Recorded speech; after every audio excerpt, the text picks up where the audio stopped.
Okay, the third FA Cup quarter-final has just been played out between Preston North End and Aston Villa at Deepdale. Aston Villa have gone home winners 3-0. All goals came in the second half. The first half was a cagey, tactical chess match, really. It wasn't terrible, but it wasn't great.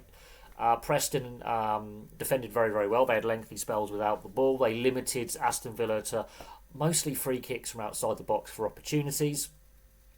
Preston had a couple of chances themselves, but in reality it was more of a tactical battle and a battle between Preston North End's high press and Aston Villa trying to counteract that with their passing moves and trying to dominate the midfield battle.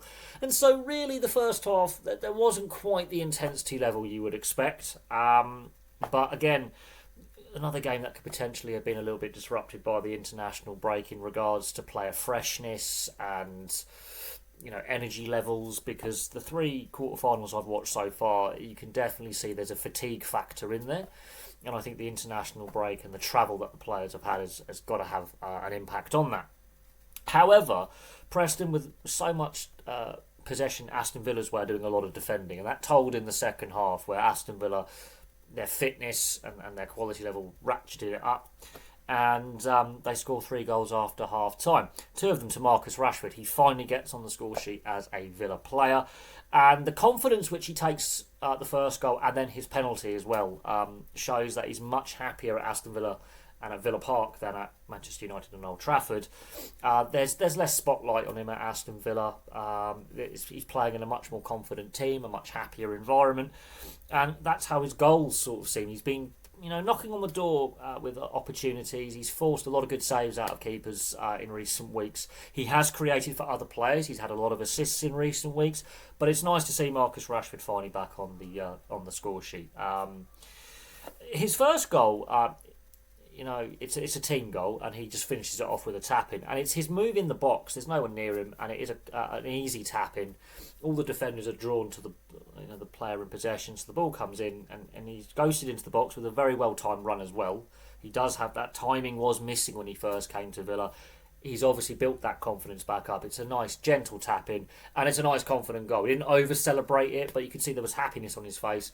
His teammates are happy that he's got his first goal for the club, and that's on 58 minutes. And then the pressure valve's released, because to start the second half, Villa had ratcheted up the possession, the tempo, the intensity, and it was coming that they eventually would get a decent opportunity. Rashford slots it home. Then the penalty a few minutes later, so that's on 58 minutes. The penalty's on 63 minutes, and it's very confidently taken by Marcus Rashford. He sends the keeper the wrong way, and if he was still at Man United, he probably misses that. And that's the difference in confidence and happiness that you can see in Marcus Rashford's game. He's looking more confident. He's looking fitter. And it's a well-taken penalty. It was a silly foul to give away, really, on Jacob Ramsey by the Preston defender. It is a silly foul. He's passed the ball and then he's fouled him. It's silly. There were a couple of other opportunities for Villa before the penalty, just after Marcus Rashford scored. But as soon as that penalty goes in, Villa are now comfortable, they're relaxed, they're confident, and you're worrying for Preston because you think they're going to fall apart. Now, Jacob Ramsey gets his goal on 71 minutes, and again, it's very well taken. And he had a good game as well, Jacob Ramsey. He'd really worked tirelessly with and without the ball. He draws the penalty that Rashford scores, for example. So it's 3-0, and there was other opportunities. Ollie Watkins comes on for a little cameo towards the end of the second half. His first touch is a header wide. His second opportunity with his second touch, he's put through on goal through a through ball.